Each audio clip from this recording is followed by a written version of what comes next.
Opportunities cannot find you in your bedroom. You must make sure that you go out there and look for them. You must seek them. You must fight to find them. So you must put yourself in a space where they come to you. So take your time to learn, to study. This is a time you also need to build a lot of information. Don't spend a lot of time watching TV. TV in your 40s is useless. There's something called Netflix. At that point in time, you should be watching something called the Curiosity Stream, which is the mirror of Netflix. You should be imparting yourself with more knowledge, learning things, understanding how things work. You should be opening up your net worth, your spaces, learning people. If you're playing golf, you're meeting people and you're talking to them. If you're going to a sports club, you're meeting people. The gym, private associations, you're meeting landlords of properties. You're speaking to them about business opportunities and sharing ideas. That's the best time. For your 40s, you should go wild. You should go bullish. You should never contain. You should have no brakes, because the minute you put brakes on your life in your 40s, you're curtailing yourself. You're killing your ambition. You're spoiling your chances. You're wasting your opportunities. You must go all out now. In the 40s, you galvanize. That's the time to push, and never feel compelled that now maybe you don't have a partner. Those things should affect you. Somebody should come along the way because they're attracted to the value with which you have created for yourself. It's a must for somebody to come. Once your name precedes you, once by the time you arrive, people are already talking about that so and so. He owns ABCD, or he runs XYZ, or he does 1, 2, 3. That's enough for attractions to manifest in the form of people who genuinely want to associate with you for the right reasons. And in there, you can then sieve a very good partner of common interests and common values, for which you can now think of having a lifelong future with. So this channel is for total men who, we want to inflame our ambition. We want to make sure that we galvanize our spirits. We want to look out for more. We are built this way. We have a juice that runs in us called testosterone, and all kinds of other juices, cortisol, and all these things. These juices, when they are combined, they make us beasts of this world. We are there for domination. So we must get back to our center and understand where we came from, understand our origin and our path and our purpose on this earth, how we exude ourselves, how we make ourselves exuberant, how we conduct ourselves. If you're now becoming a total man should be righteous, should be upright, should be looking very well. Your appearance is who you are. Your appearance is a function of your net worth. There are places you'll go because of the car you have. People will listen to you. It's like, it's like in the animal kingdom. The cock with the biggest comb, the biggest reddest comb, a red comb on the front, is the one that really dominates. It commands respect. Everybody else looks at it. Birds have all kinds of plumage to make sure they're colorful. The bigger, more colorful you are, the more vibrant you are, and the more attractions you create for yourself. Opportunities will come in all kinds of attractions and distractions, by the way. Distractions can also come in the form of attractions, but opportunities mostly will come through attractions. So how are you orienting yourself? What is your main?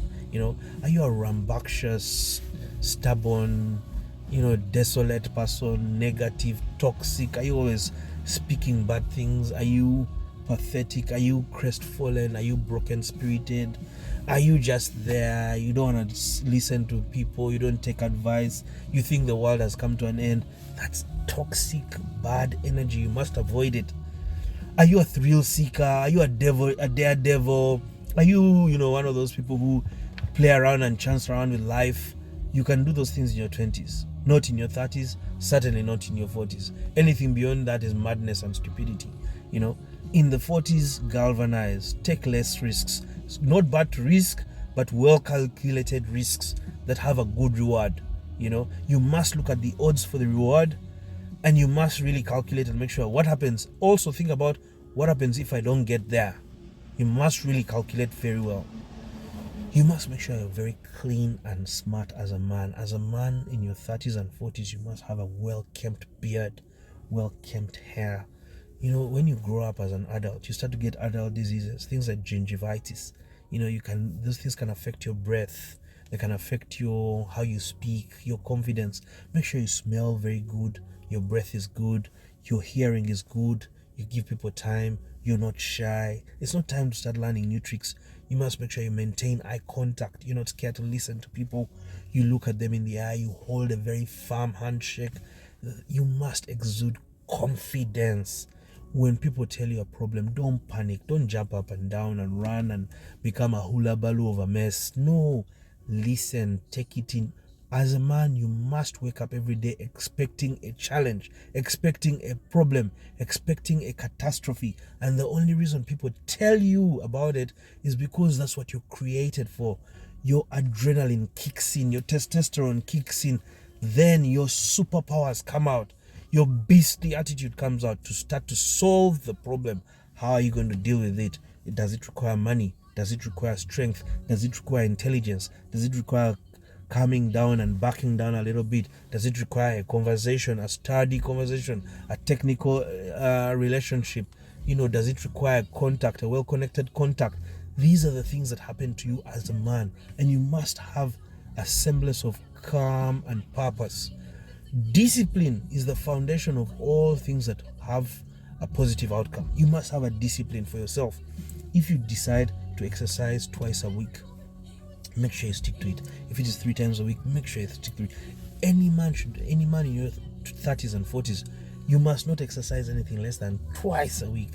If you don't, all these things will affect you down the line. They'll affect your sexual manhood, they'll affect your positive energy, they'll affect your mental thinking. You'll be lethargic, you'll be stressed, you'll be tired, heat in your body, you'll have heat flashes. All those things are terrible. So make sure you're fit, make sure you look good, dress well, buy the things you want to buy. 30s and 40s, buy a very, very good car, buy a very good shoe, buy a very good watch. Make sure you smell very, very good, and speak up with confidence. Arrive alive. Bring the life to the party. Now, when the slower times come, the 50s and the 60s, then you can calm things down. You can be more modest. You can be less exuberant. You can be more nonchalant. Don't get too involved. Don't expose yourself too much. Don't put yourself in any risk. You can avoid politics. You can avoid circus shows and people who are just bringing negative energy. That's the time to calm things down. Thank you for listening to me. I wish you all a fantastic time. Whatever challenges you're going through, you must know they can be solved. Put yourself out there. Share your problems. A problem shared is a problem solved. Try and listen. Listen more. Take more advice. Orient yourself towards God. Orient yourself spiritually. It's good for your spiritual well-being. Love people. Let people love you back. Be pleasant. Be a source of happiness to the people around you. Be pleasing. Look for money all the time. All the time. 90% of your conversations should be about where is the money coming from and how much is it. Then spare the 10% for all the other hula baloo. I wish you the best.